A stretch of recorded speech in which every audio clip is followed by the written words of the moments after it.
दोस्तों, आज हम बात करने वाले हैं एक ऐसी किताब की जो आपकी बात करने की ताकत को कई गुना बढ़ा सकती है। Mastering communication skills. कई बार हमारे पास अच्छा ज्ञान होता है, लेकिन हम उसे सही शब्दों में पेश नहीं कर पाते। इस किताब में बताया गया है कि कैसे आप अपनी बोलने, सुनने और समझाने की कला में निपुण बन सकते हैं। तो चलिए शुरू करते हैं। इस किताब के हर अध्याय को सरल उदाहरणों के साथ समझते हैं। चैप्टर 1, कम्युनिकेशन का अर्थ, मीनिंग ऑफ कम्युनिकेशन। इस अध्याय में बताया गया है कि असली कम्युनिकेशन सिर्फ बोलना नहीं, बल्कि समझाना है। अगर सामने वाला आपकी बात समझ गया, तभी कम्युनिकेशन सफल है। उदाहरण, जैसे कोई टीचर क्लास में बहुत लंबा समझाए लेकिन छात्र न समझें, तो यह कम्युनिकेशन फेल है। लेकिन अगर वही बात छोटे, आसान शब्दों में समझा दी जाए और सबको समझ आ जाए, तो कम्युनिकेशन सक्सेस है। चैप्टर 2, लिसनिंग स्किल, सुने बिना समझो कैसे। यहाँ बताया गया है कि अच्छे कम्युनिकेटर बनने के लिए सुनना बोलने से ज्यादा जरूरी है।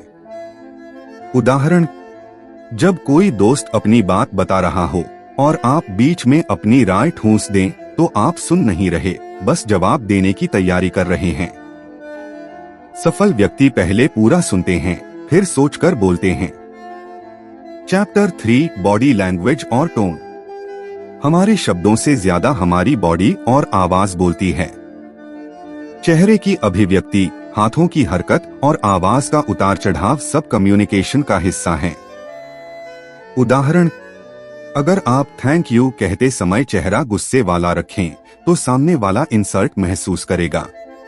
इसलिए आपकी टोन और एक्सप्रेशंस आपकी बात का असर तय करते हैं। Chapter 4, effective speaking. इस अध्याय में बताया गया है कि कैसे सरल शब्दों और आत्मविश्वास से बोलना चाहिए।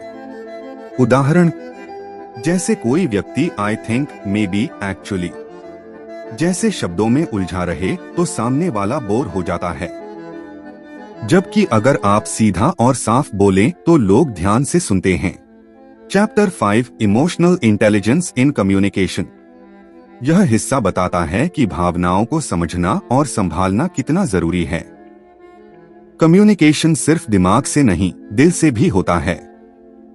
उदाहरण, अगर आपका साथी उदास है और आप सिर्फ फैक्ट्स बोलते रहें, तो वो कनेक्ट नहीं करेगा। लेकिन अगर आप कहें, मैं समझ सकता हूं कि ये मुश्किल वक्त है, तो सामने वाला भरोसा महसूस करेगा। चैप्टर 6, कॉन्फ्लिक्ट रेजोल्यूशन, विवाद का समाधान। हर जगह मतभेद होते हैं, लेकिन उन्हें सही शब्दों से सुलझाना ही असली कला है। उदाहरण, अगर ऑफिस में किसी से गलती हो गई, तो तुम हमेशा गलती करते हो कहने के बजाय हम इसे बेहतर कैसे कर सकते हैं, कहना बेहतर है। चैप्टर 7, पब्लिक स्पीकिंग और प्रेजेंटेशन। इस अध्याय में बताया गया है कि स्टेज पर बोलने का डर कैसे मिटाएं और आत्मविश्वास कैसे बढ़ाएं। उदाहरण, शुरुआत में आईने के सामने या कैमरे के सामने प्रैक्टिस करें। पहले छोटे ग्रुप में बोलें, फिर बड़े मंच पर। धीरे धीरे डर खत्म हो जाएगा। Chapter 8, communication in relationships.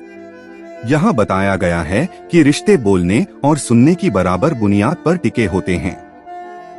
उदाहरण, अगर पति पत्नी दोनों एक दूसरे को सुने, तो गलतफहमियां कम होती हैं। हर रिश्ता बात करने से नहीं, समझने से मजबूत होता है।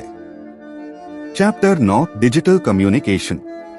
आज के समय में व्हाट्सएप, ईमेल, सोशल मीडिया सब कम्युनिकेशन के नए साधन हैं।